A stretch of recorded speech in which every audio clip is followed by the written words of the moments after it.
Food Lifeline in Seattle's South Park neighborhood, the warehouse is a hive that is constantly buzzing and beeping. We're creating about 233,000 meals every single day. This warehouse will move somewhere between 75 and 80 million pounds of food this year alone. In 2022, Food Lifeline served about 1 million people across Western Washington.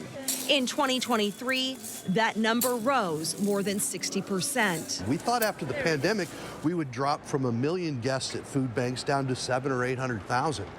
We went up to 1.6. And it was just very quickly, very rapidly. Mark Coleman with Food Lifeline says they couldn't see this coming. We're having a hard time providing enough food for each of the 300 food banks we work with. Every day we're just struggling to get as much food out to them as possible. It's one of the reasons Chris Garrett is here, volunteering her time. It's just so important for survival. I mean, it is a question of survival for a lot of these families.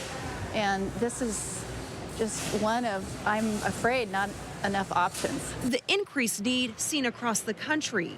The national poverty rate skyrocketing by 234%. Coleman says that's due in part to the end of pandemic-era food stamp benefits and inflationary grocery prices. Groceries are a key indicator in those numbers. So when you see grocery prices going up 20 to 30% over the last 2 or 3 years, I think you're naturally going to see that poverty level go up. At Food Lifeline, the impact of those rising poverty levels is seen in the faces they serve, more children and seniors.